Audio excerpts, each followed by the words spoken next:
আমরা শান্তি চাই, কিন্তু আমরা অন্যকে শান্তি দিতে চাই না। আমি রোহিঙ্গা ক্যাম্পে 8.5 বছর সার্ভিস দিয়েছি। আমি ফুডে কাজ করেছি, নিউট্রিশনে কাজ করেছি, এডুকেশনে কাজ করেছি। দে আর ভেরি ভালনারেবল, খুবই অসহায় তারা। ঘর নেই, বাড়ি নেই, কিচ্ছু নেই। একটা ছোট্ট জায়গার মধ্যে এক ঘরে বাবা মা, আরেক ঘরে ছেলে তার বউ, আরেক ঘরে মেয়ে তার জামাই। আমি রোহিঙ্গার কাছ থেকে বিজনেস শিখেছি। তাদের দোকানে যখন কেউ আসে, তারা তাকে যে পরিমাণ সম্মানটা করে, আমার মনে হয় বাংলাদেশের দোকানিরা সেগুলো করে। আমি রোহিঙ্গা ক্যাম্পে 8.5 বছর সার্ভিস দিয়েছি।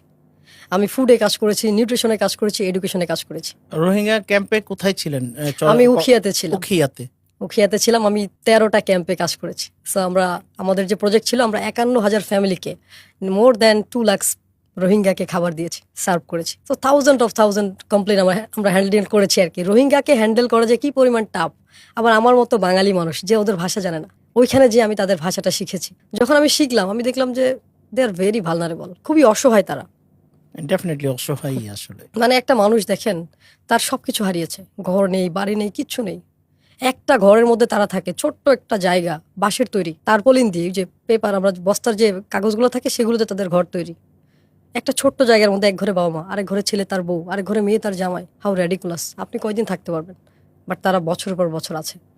আচ্ছা, আপনারা যে খাবার দিতেন, ওটা কি মানে কোয়ালিটিটা এনশিওর ছিল? হ্যাঁ, আমি তো মনিটরিং এর দায়িত্বে ছিলাম।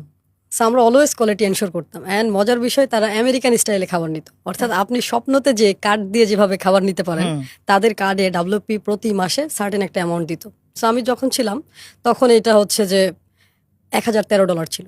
$1,013 মানে 1,013, মানে পার পার্টিসিপেন্ট আর কি। পার পার্টিসিপেন্ট। সো ইয়েস, মানে 1,013 লোড করা ছিল ওই কার্ডের মধ্যে ব্যালেন্স। ওটা দিয়ে তারা ফুড গুলো আপনাদের কাছ থেকে নিত।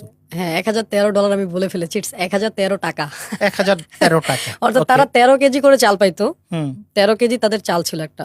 প্রথম দিকে আমরা তাদেরকে বস্তা বস্তা চাল দিতাম, বাট ওরা কি করতো, এগুলো সেল করতো। পরে ডাব্লিউপি এটাকে করেছে, যেহেতু এটা অনেক আগের ঘটনা, 2018। সো এখন তারা হয়তো অনেক কম বেশি করেছে। সো তাদের জন্য যে অ্যামাউন্টটা, অর্থাৎ 1,013 টাকা করে ছিল ডলারের হিসাবে, $10, সেম 10 কি $11 ছিল। ওকে। সো এই যে অ্যামাউন্টটা দিত, তাদের ফ্যামিলিতে মিনিমাম 6 থেকে 7 জন মেম্বার থাকতো। পার পার্টিসিপেন্ট তারা 13 কেজি করে চাল নিতে পারতো। আমরা 40+ আইটেম দিতাম। তাদের সব কিছু তাজা ছিল, তাজা মুরগি, ব্রয়লার, তাজা মাছ, মানে তেলাপিয়া, লাইভ ফিশ, অ্যান্ড চাল, ডাল, আটা, রসুন, সবজি, সব কিছুই সেখানে ছিল, ফ্রেশ ফুড ছিল। সো এতগুলো আইটেম তাদেরকে দেওয়া হতো, বাট দিন শেষে এই আইটেমগুলো তো তারা ঠিক মতো ইউজ করতে পারতো না। অ্যান্ড আমি যদি আপনাকে বলি যে 1 মাসে আপনি বাজারগুলো করে নিয়ে যান, আপনি কয়দিন এই খাবারগুলো খেতে পারবেন? তাজা খাবার তো থাকবে না, শাকসবজি তো থাকবে না। রাইট। সো অনেকেই ভাবে যে তাদেরকে সবকিছু দেওয়া হয়, বাট তারা কিন্তু সবকিছু পায় না। তাদের স্ট্রাগলটা আরো ভয়াবহ। এই জন্য তাদের ফ্যামিলির ম্যাক্সিমাম লোক কাজ করে, কেউ দোকান করতেছে, প্রতিটা ঘরে ঘরে বিজনেসম্যান। আমি রোহিঙ্গার কাছ থেকে বিজনেস শিখেছি। আমার কাছে মনে হয় যে একটা মানুষ তার সবকিছু হারিয়েছে, কিন্তু তার যে প্রতিভা, অ্যান্ড মজার বিষয় হচ্ছে তাদের যে হসপিটালিটি, এটা ওয়াও। আপনি গেলে তারা আপনাকে আপ্যায়ন করবে। তাদের দোকানে যখন কেউ আসে, তারা তাকে যে পরিমাণ সম্মানটা করে, আমার মনে হয় বাংলাদেশের দোকানিরা সেগুলো করে না, রেগে যায়। আমি তাদের মধ্যে বিজনেসম্যানের যে কোয়ালিটি, এটা পেয়েছি। তাদের মধ্যে ইমোশন আছে। বিজনেসের মূল টপিক কি? আপনি কাস্টমারের ইমোশনে গ্র্যাপ না করলে তো বিজনেস হবে না। তারা এই কাজটা খুব ভালো করতে পারে।